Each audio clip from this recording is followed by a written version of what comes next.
Bueno, buenas tardes. Yo soy Alejandro. Soy CISO y Security Researcher y Security Consultant de Hackmetrics, una compañía que hace seguridad informática y también desarrollamos una plataforma de Continuous Scanning acá en Santiago de Chile. Básicamente mi background viene del lado del desarrollo de software, pero estuve mucho tiempo trabajando para diferentes consultoras como consultor de seguridad senior, tercerizado de la NSA. No es algo, suena entretenido, pero no es algo que me guste contar mucho en sí.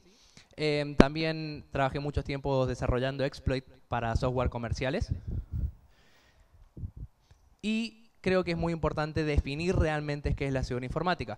Hoy por hoy, cuando hablamos de seguridad informática, hemos visto en este día charlas sobre diferentes smart contracts como seguridad en Solidity, la gente de Zeppelin, la gente de Neo, también ellos hacen seguridad.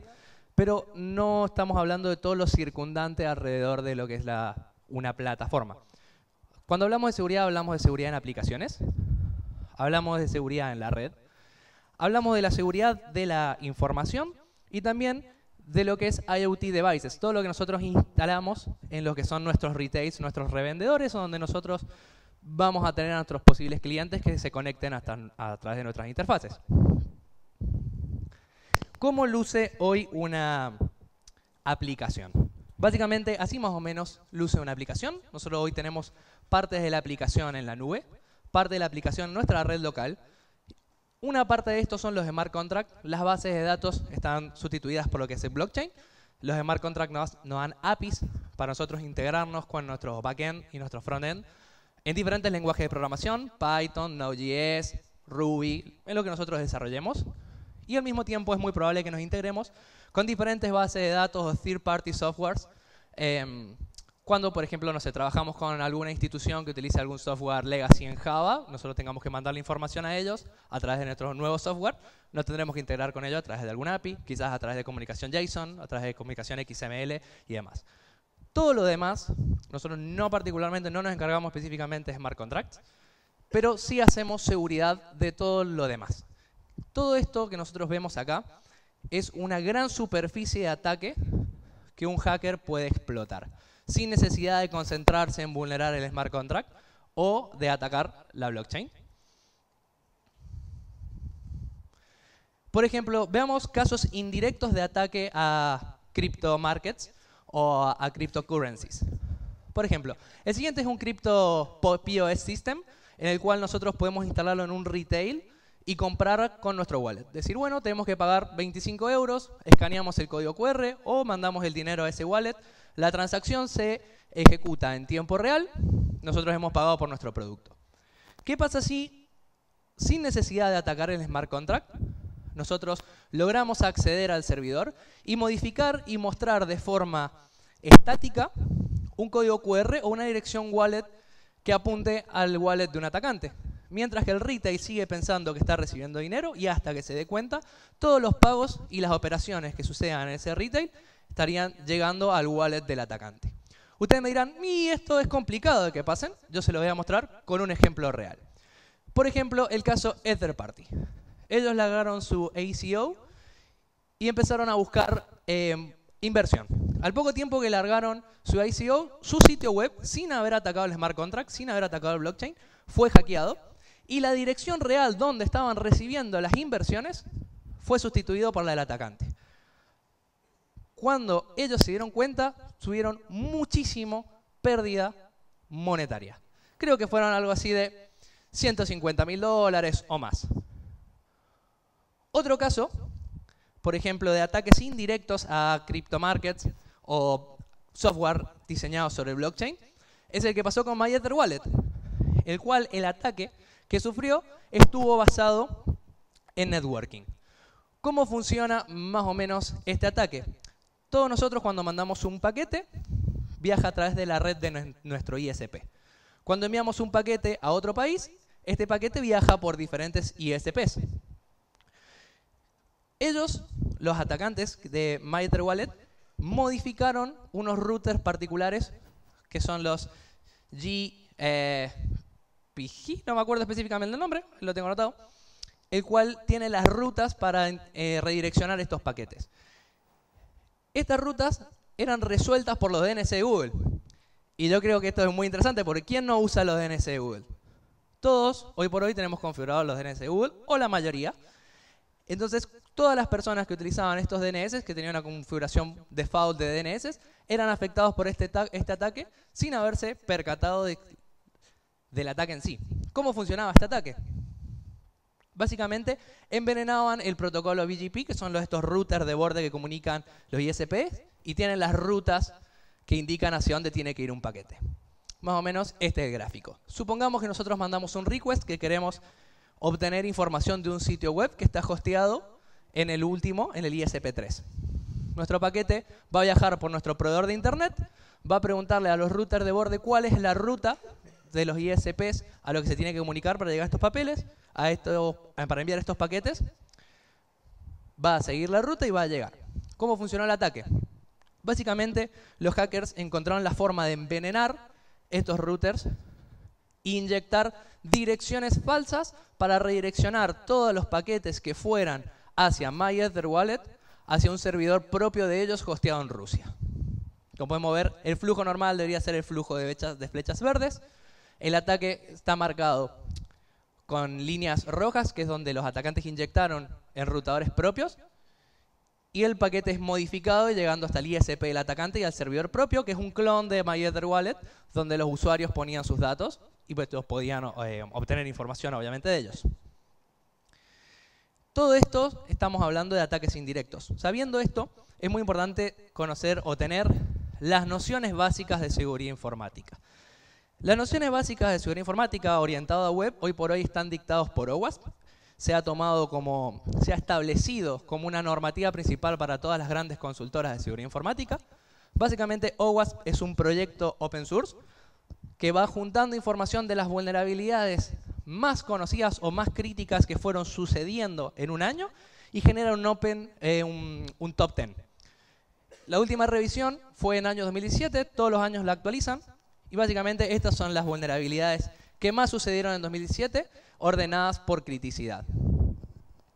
Además, OWASP brinda información de las vulnerabilidades y cómo corregirlas.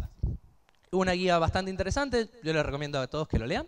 Y nosotros hoy vamos a ir por algunas de estas, que yo me he topado bajo mi experiencia, que son muy comunes en grandes empresas, en startups, sin importar la tecnología que se utilice.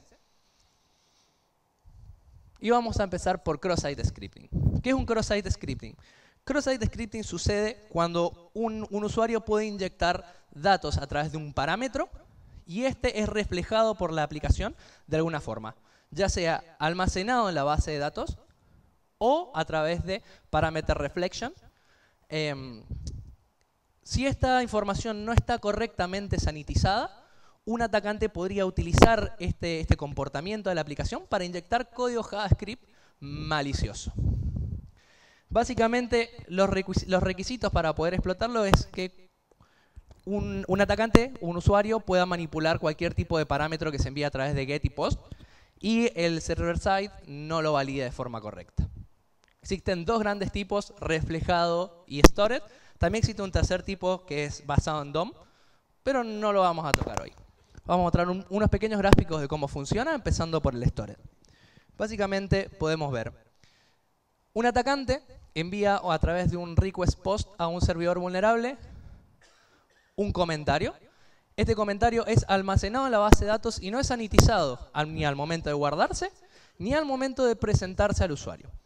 Cuando una víctima, con por ejemplo mayores privilegios, accede a este sitio y lo visita, el código JavaScript es ejecutado. Y esto puede ser utilizado para, por ejemplo, robar la sesión administrativa y enviárselo a un administrador. Si este administrador sigue logueado, obviamente podemos utilizar esta sesión para impersonar al usuario y tener sus privilegios sin necesidad de tener usuario y contraseña. Siguiente tipo es reflejado.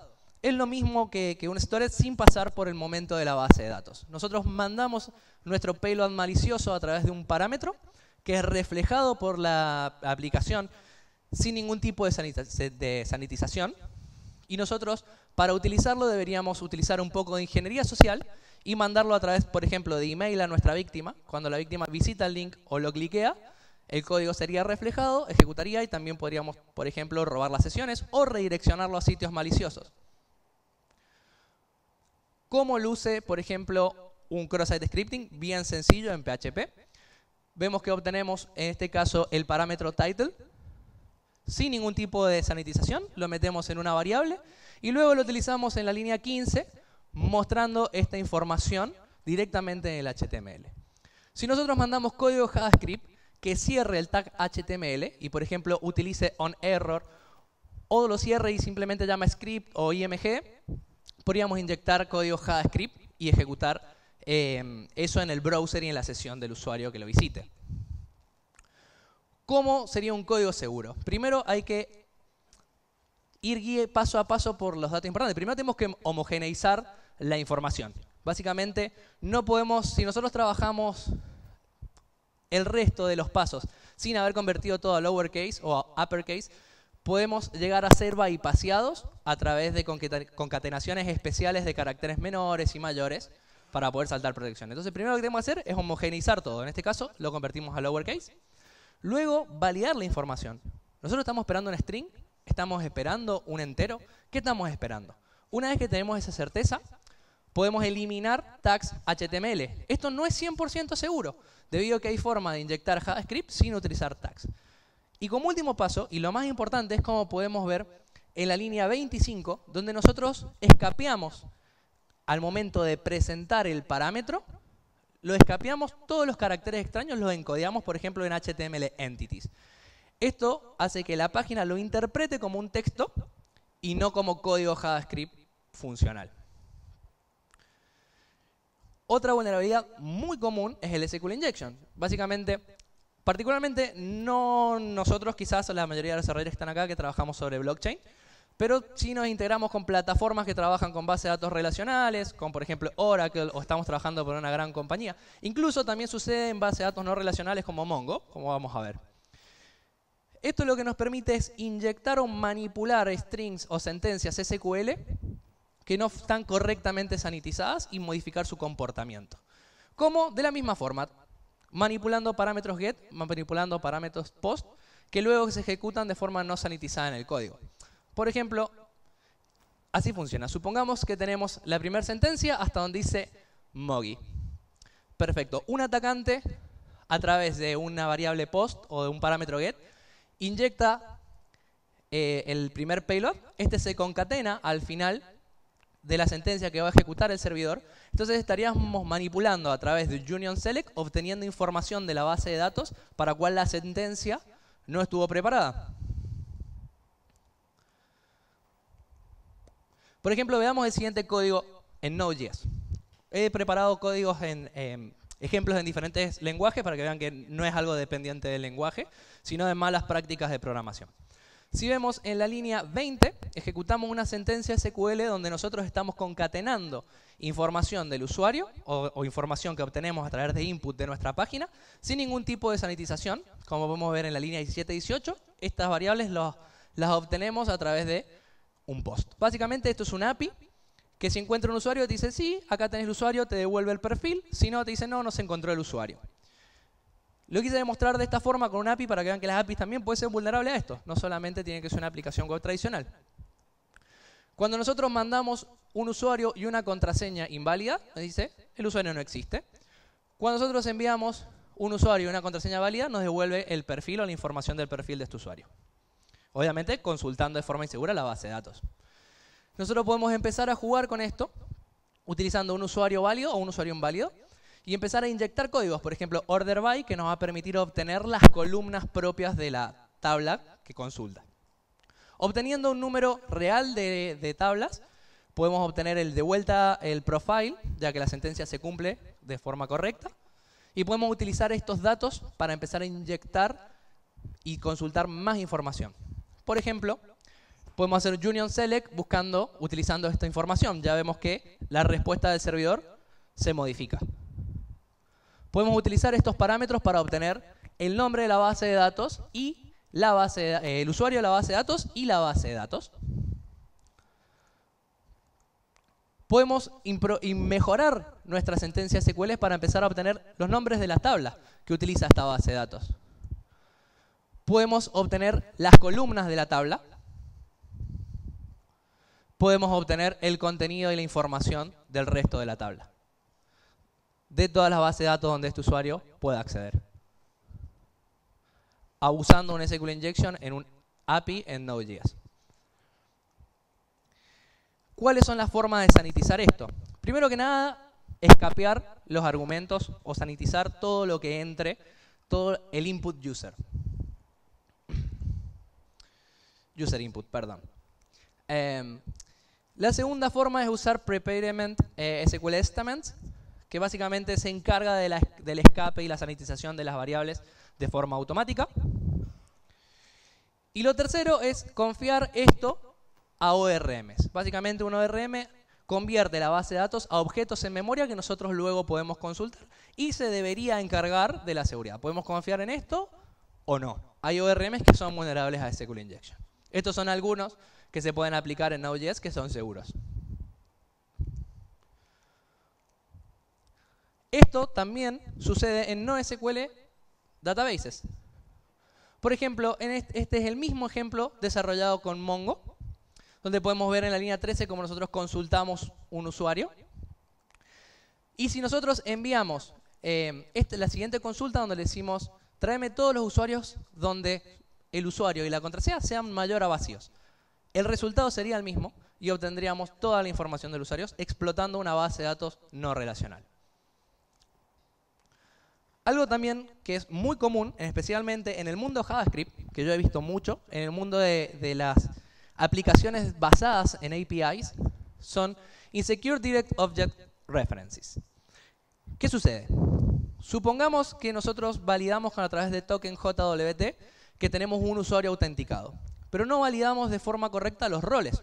Entonces tenemos una aplicación que contiene datos de diferentes usuarios y nosotros nos movemos entre esos datos utilizando diferentes keys o IDs.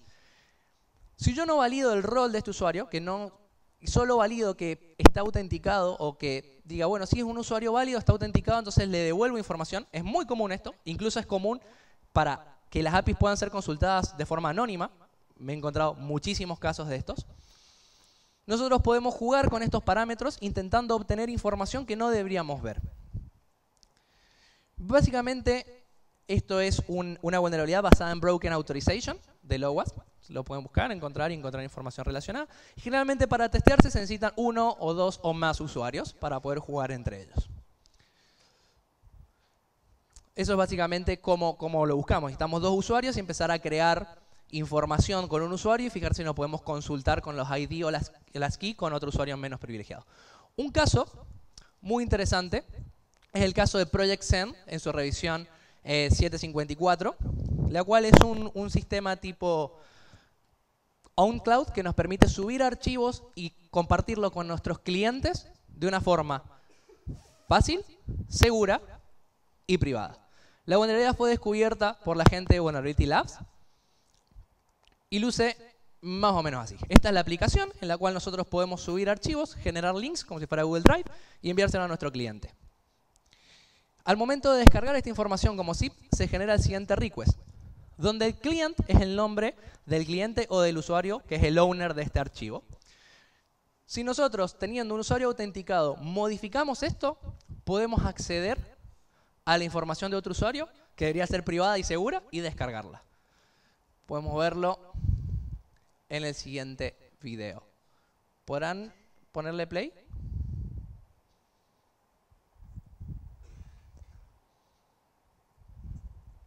¿Será posible?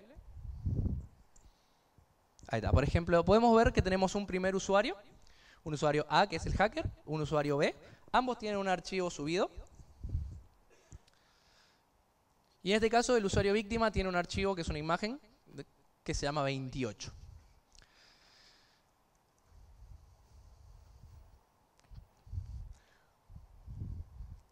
Como atacante vamos a descargar nuestro archivo de forma comprimida, de forma zip. Interceptamos la comunicación entre el cliente y el backend, lo descargamos comprimido y modificamos el nombre del cliente por el nombre del cliente víctima.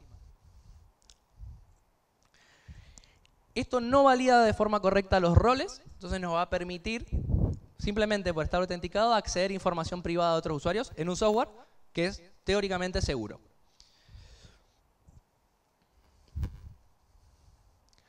Continuamos la ejecución. Esto ya no es importante en realidad, ese número. Al continuar la ejecución vemos cómo se triggerea y nosotros estamos descargando el archivo 28, que es del segundo usuario, siendo un usuario que no es el owner de ese archivo. Continuamos el ciclo normalmente.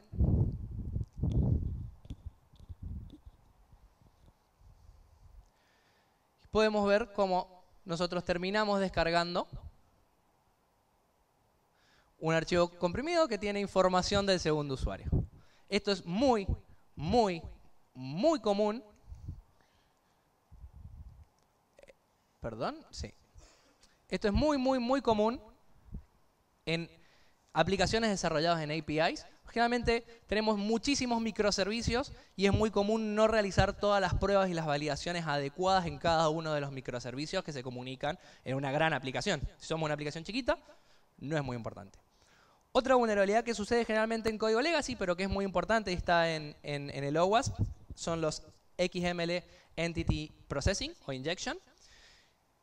Esto es muy curioso porque encontré varios en una empresa internacional muy importante de retails médicos, que le provee de información médica, personal health information y de dispositivos médicos a básicamente todos los hospitales del mundo. También lo encontré en varios bancos que utilizan, generalmente terminan trabajando con Java y demás. Esto es una vulnerabilidad que afecta a las librerías que parsean e interpretan XML. No necesariamente es un lenguaje, por lo tanto también existen frameworks que son vulnerables, como por ejemplo CodeFusion en las versiones 11 para abajo. ¿Cuál es el requerimiento? Básicamente, si nuestra aplicación se comunica con XML o en algún momento interactúa con archivos que tienen en su interior XML, podría llegar a ser vulnerable porque en teoría en algún momento va a llamar a un parcel que puede no ser vulnerable, pero tener habilitado por defecto el procesamiento de entidades externas. Vamos a hablar un poco de qué es XML. XML básicamente es el predecesor de JSON. Se utiliza para comunicarnos en lenguaje humano entre dos computadoras, algo que sea sencillo, lindo y legible para un desarrollador. ¿Qué son las entidades XML? Básicamente son variables que pueden ser instanciadas y utilizadas en el cuerpo de nuestros XML. Y las entidades externas es utilizar estas variables para cargar información, sea interna al servidor, externa o validadores DTD que nos permiten chequear el código XML que realmente tenga la estructura correcta. Casos de uso buenos o reales de entidades XML. Por ejemplo, si nosotros tenemos un escritor, un libro en nuestra comunicación con el servidor que utilicemos mucho, podemos crear variables y utilizarlos en el cuerpo, o podemos utilizar entidades para crear variables de caracteres extraños que luego utilicemos en nuestro cuerpo de forma repetida. También se puede utilizar para si nosotros en algún momento consumimos información XML muy larga, poder partirla en pequeños pedazos, incluirla y utilizarla de diferentes formas en el cuerpo de nuestro HTML o en el cuerpo de nuestro XML. Y al mismo tiempo podemos utilizarlo con el atributo system o el atributo public para consumir entidades externas, como por ejemplo DTDs, que nos permitan validar el contenido o la estructura de nuestro archivo XML. Básicamente, hoy por hoy, todos los archivos de Microsoft Office mayores a la versión 2003, en su interior funcionan con XML. O sea, si nosotros parseamos estos documentos, estamos parseando XML por más que no lo veamos. Básicamente todos los dispositivos Android utilizan archivos XML para guardar configuraciones. Todos los servicios o los web services SOAP utilizan XML. Y hoy por hoy también se puede utilizar con OpenID en Google y en Facebook. Veamos este ejemplo sencillo donde nosotros mandamos un mensaje XML a un servidor. Este servidor lo procesa y nos refleja el mensaje. En el segundo request nosotros creamos una entidad donde creamos la variable XXE con la palabra Word y luego esta la utilizamos en el cuerpo de nuestro mensaje.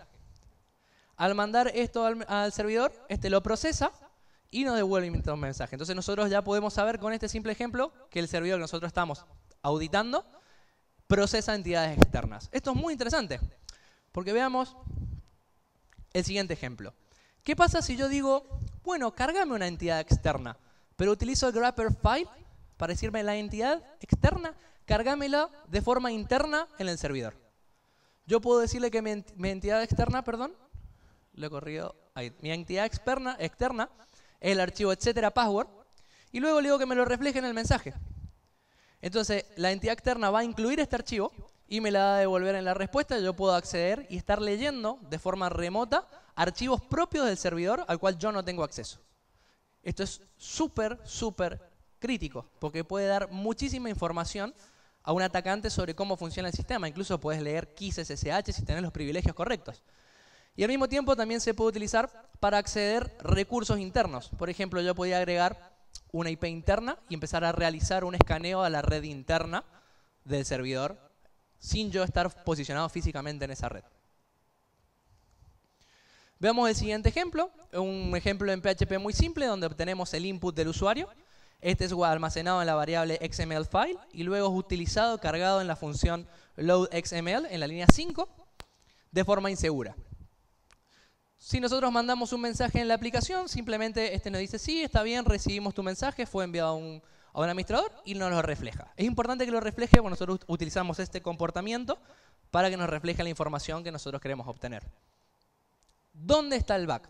Primero que nada, no estamos desactivando el procesamiento de entidades externas. Generalmente todas las librerías o todos los parsers de XML lo tienen habilitado por defecto. Segundo, estamos confiando en lo que el usuario envía ciegamente. Y tercero, lo estamos parseando, lo estamos mandando a ejecutar creyendo ciegamente sin haberlo sanitizado, sin haberlo previsto. Más o menos así se ve la comunicación entre nuestro cliente y nuestro servidor. Nosotros enviamos un mensaje XML, este es procesado, nos lo devuelve.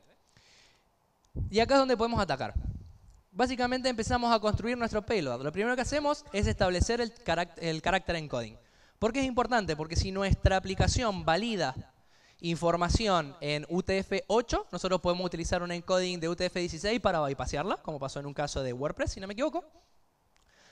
Después creamos el doctype, que es la declaración que nos permite inyectar o crear entidades. Y luego creamos la entidad inject y le decimos que lea el archivo, etcétera, password, utilizando el wrapper file, o sea, internamente en tu sistema. Al momento de enviarlo y utilizarlo, inyectarlo en el cuerpo, va a ser procesado y al reflejar la respuesta vamos a obtener información del servidor. ¿Cómo evitar esto? Primero que nada hay que deshabilitar el procesamiento de entidades externas y de DTDs. Esto es un poco complicado porque no hay un estándar. Cada lenguaje en sí tiene su propia función y cada librería lo usa de forma diferente. Como podemos ver ahí tenemos diferentes funciones para deshabilitarlo en PHP, en Java y en .NET. Otra cosa que podemos hacer es sandboxearlo a nuestra aplicación o meterlo en Docker. Entonces por ahí si logramos o somos vulnerables a esto y podemos obtener información, quizás no es la información más sensible y no podemos movernos paralelamente a través de la red. Importante no reflejar errores. Si algo sucede, mostrar errores genéricos o, de ser posible, utilizar JSON. En caso de no ser posible desactivar entidades XML externa, porque la necesitamos en nuestro sistema, deberíamos validar que el contenido sea el esperado y que no utilicen wrappers especiales como file. Un ejemplo muy interesante, este es un poquito más complejo, habla de la serialización, como estuvieron mostrando los chicos de Neo. La serialización básicamente es una forma de comunicar información de un objeto, lo convertimos a una serie de bytes y este viaja hacia otro servidor y este lo traduce y lo vuelve a convertir en un objeto. El problema de esto es que si no está correctamente sanitizado, yo directamente no recomiendo utilizar serialización, ya que afecta a PHP. Con PHP Object Injection básicamente podemos alterar los parámetros que se utilizan en un objeto. En Java y en Python terminan en Remote Code Execution. Y también afecta a C# al momento de serializar y deserializar objetos. Básicamente, el único requisito de la explotación es que se utilicen mensajes serializados o que nuestra aplicación lea en algún momento algún archivo serializado, como puede ser en Python con Pickle. Así lo uso un objeto serializado. Cuando hablo de un objeto, hablo como un objeto en sí.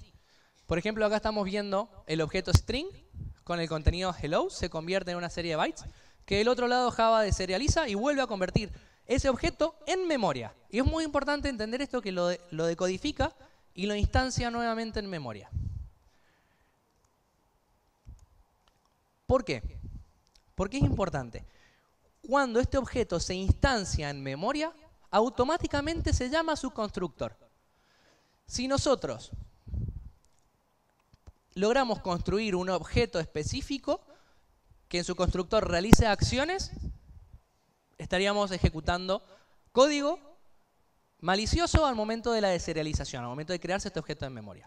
Veamos este ejemplo en Python, utilizando un servidor Flask, que básicamente utiliza la librería Pickle para cargar información serializada que un usuario le manda en la línea 18. Básicamente le envía username, lo decodifica, lo deserializa, crea un objeto user y luego el atributo user de este objeto user es utilizado en la línea 22 en la sentencia SQL para ver si este usuario tiene permisos o privilegios administrativos o no. De acá se pueden obtener dos tipos de ataques. El primero es deserializar un objeto que tenga la propiedad user modificada, entonces triggerear un SQL injection en la línea 22, o crear un objeto de un tipo especial que al momento de serializarse llame a su constructor y ejecute código. Esto es básicamente lo que acabo de contar, cómo funciona la aplicación. Analiza el contenido de la propiedad del parámetro username, se deserializa el objeto, lo crea y luego utiliza una propiedad para obtener si es administrador o no. ¿Cómo vamos a lograr ejecución de código remota? Primero que nada hay que saber que la librería Pickle nos permite serializar cualquier tipo de objeto. ¿Qué pasa entonces si nosotros serializamos un objeto del tipo popen o system que nos permiten llamar o ejecutar comandos del sistema a través de Python? Básicamente, si nosotros logramos engañar al servidor y enviarle este objeto que el servidor crea que es el que está esperando, va a deserializarlo y al llamar a su constructor va a ejecutar código por nosotros.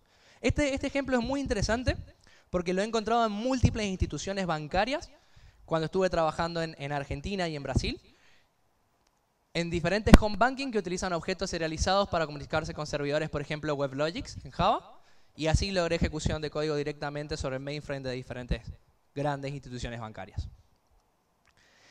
Python y Pickle permite que nosotros le digamos al servidor cómo debe de serializar un objeto utilizando la función reduce. Entonces nosotros podemos crear un exploit de la siguiente forma. En la línea 9 nosotros vamos a crear el comando que es nuestra reverse shell, que básicamente es lo que nos va a dar una shell, una línea de comandos remota en el servidor. Luego creamos el objeto user, que es el que vamos a deserializar, y le vamos a decir que al momento de construirse, llamar a su constructor, se llame a la función OSSystem, escriba nuestra shell en un archivo, en el temporal, y luego la ejecute. Luego de esto, en la línea 15, instanciamos este objeto, y luego lo enviamos al servidor, habiéndolo serializado con Python, encodiado en base 64. Entonces, imprimimos el mensaje para ver cómo es en base 64, imprimimos cómo se va a ver en memoria, y luego de esto realizamos el request al servidor. Así se ve serializado en base 64. Al momento de que el servidor le pasa el base 64 y lo descifra en realidad, vamos a ver la estructura real del objeto, que va a ser instanciado en memoria, con su constructor, el cual escribe el reverse shell y lo ejecuta. Al momento de realizarse el request, el servidor recibe el parámetro, lo deserializa, instancia el objeto en memoria, llama a su constructor. Al llamar al constructor, se ejecuta OSSystem, escribe el archivo, se ejecuta el archivo y me envía el reverse shell. Como podemos ver, en la máquina atacante, nosotros tenemos un puerto abierto a la escucha, recibimos la conexión del lado del servidor y obtenemos ejecución de código remota a través de las malas prácticas de usar objetos serializados en producción. ¿Realmente creen que estamos seguros por utilizar smart contracts o blockchain?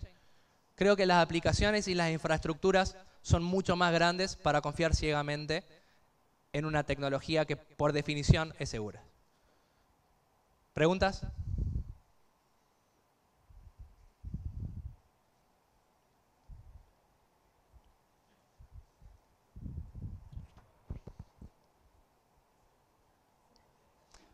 Bueno, yo le quería comentar que nosotros organizamos un CTF. Hoy, realmente lo largamos hoy temprano a las 8 de la mañana. Pero calculo que no ha habido mucha gente que lo haya jugado por las charlas y demás. Lo vamos a volver a abrir junto con el hackathon de desarrollo. Nuestro CTF es un capture the flag. Básicamente son varios retos de seguridad informática tratados en esta presentación, con diferentes dificultades, diferentes puntajes. Ustedes pueden competir entre ustedes y armar equipos, hackear los sitios, obtener los flags, ir sumando puntos. Los primeros 3 lugares tienen premio. El primer premio es una tarjeta con 0,01 Bitcoin. El segundo es una Raspberry Pi. Y el tercero es un USB to Serial que permite hacer hardware hacking y conectarse a routers y dispositivos embebidos. Así que están todos invitados a participar.